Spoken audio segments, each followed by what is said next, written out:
Which side are you on, boy? Which side are you on, no matter what? Which side are you on, boy? Which side are you on, no matter what? Are the news shows you watch lacking in, well, news that's meaningful to your life? Are you fed up with the if it bleeds, it leads mentality of modern broadcasting? Are you tired of street crime, celebrity scandals, and high-profile trials, things that have no impact on your life, being the major issues covered by your local media? Where do you get your news and information? CNN, Fox 5 News. CNN, Fox 5 News? For me. Which paper?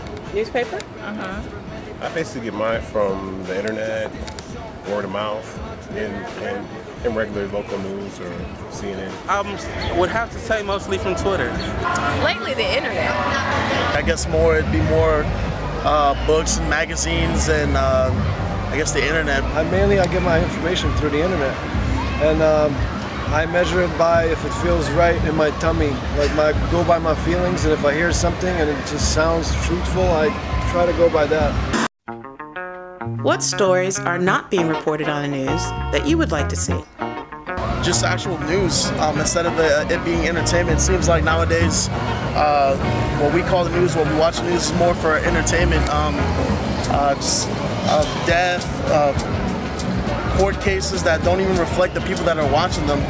Just something to keep you entertained. I'd rather see stuff like how it was back in the old days, people protesting against things that actually affect them, new laws that are coming into play, and have the media actually show them how it's going to affect the masses in that area. I just want to see the truth recorded in the media.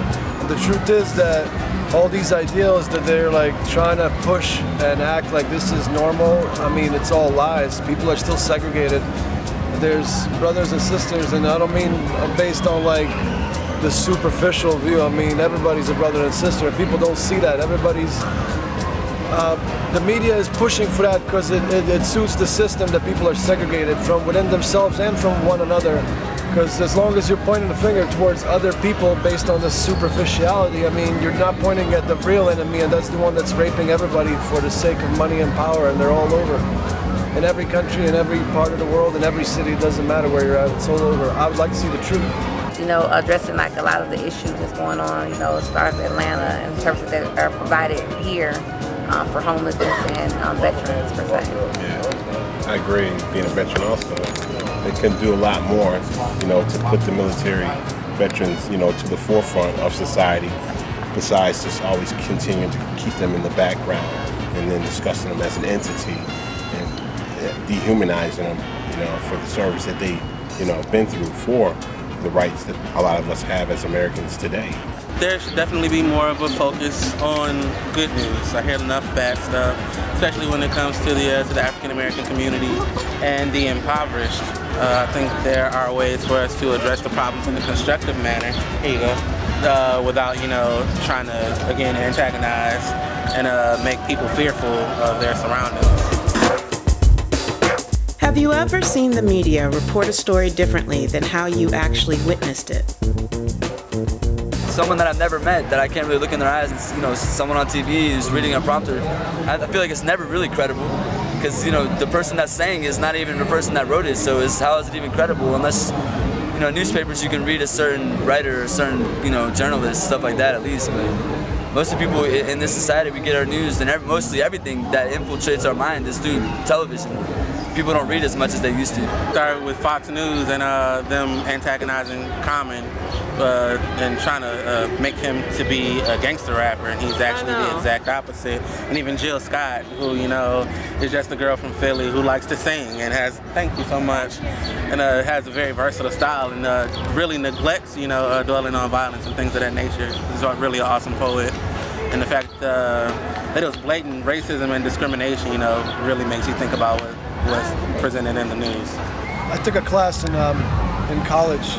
It was a political history class, and in one of the chapters actually was talking about a Bush that I've seen a Bush speech that I've seen on TV, And but on TV, I wasn't aware that all the clapping was kind of forced, and not just forced. I mean, they had like people prompting people to clap at a certain time. On top of that, nobody was allowed to ask any questions. They had a list of like things they can like ask the president.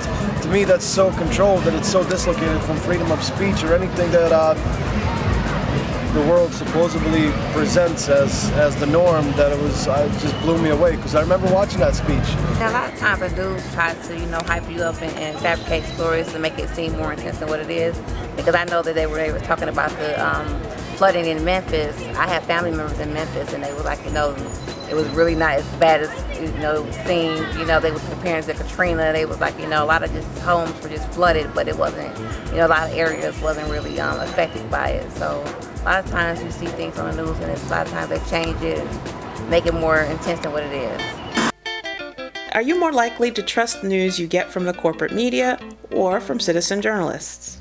I'm sure there's a lot of stuff that goes on behind the scene, like you said, corporate, and they have to make corporate decisions, and sometimes the information is not always accurate. Because if you have someone holding your back pocket telling you, well, this is what you can say about this only so far, this is what we're going to pay you to cover, but anything extra could potentially take away from your paycheck or could potentially add to it, they're not going to jump to the negative. I mean, they would rather just take that big lump sum than to accidentally say something they weren't meant to say and then get pulled real quickly off air. I would tend to trust independent media more so. Me too. Because like yourselves out here talking to us right now, you're out here grassroots on the street, you're out here getting the story firsthand, okay? So it's not cut. It's not cut, it's live and direct, so I guess I could say independent media would be more likely to be trusted. I agree. Independent media. Since the Telecommunication Act of 1996, the number of corporations in America owning the media you watch, hear, read, or get online has grown smaller and smaller. Right now, 6 companies control the majority of the media in America, including your local media outlets. And for them, the news is just another commodity, like shoes or deodorant.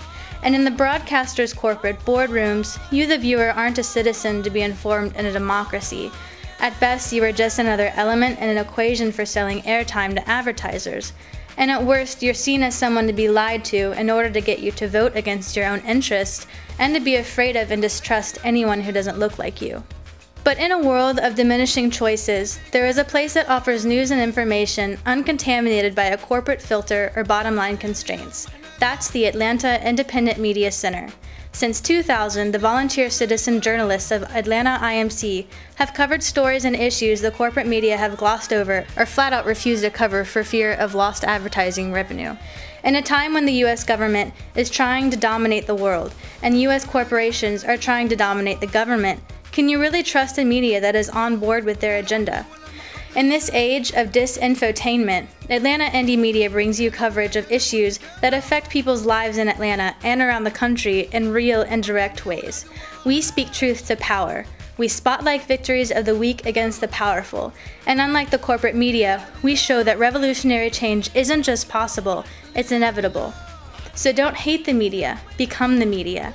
Come to our site and read our stories, watch our videos, and post your own. It's fun, easy, and best of all, it's empowering.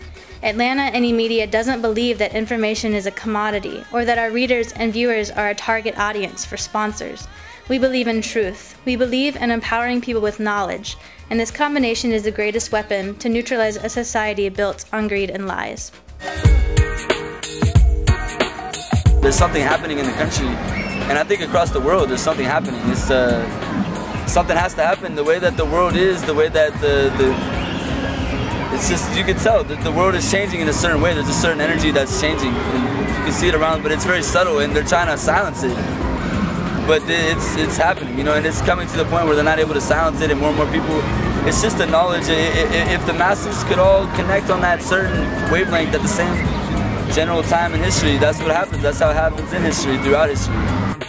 broadcasting sedition, like the Wall Street morning afternoon edition. Commandeering airways from unknown positions. Live and direct, we come and never pre-recorded, with information that would never be reported. Disregard the mainstream, media distorted. We come and listen and supported. Live and direct, we come and never pre-recorded, with information that would never be reported. Disregard the mainstream, media distorted. We come and listen and supported. Ha ha. Michael, my baby. Come sit down. Don't take no prisoners if you can't afford to feed none. Don't start no fights if you cannot predict the outcome. Don't make donations where you cannot get your dough back. Fuck the apathetic bullshitters, send them all your Prozac. I will not climb into your telephone tree, and hell no, you cannot put me on hold. It's the same recorded message you've been singing all along. Keep handing us the Bible while you walking off with all the gold. The bureaucratic office sends you merry-go-rounding, while the KKK police the streets by bloodhounding. Interest on the credit card just keeps on compounding.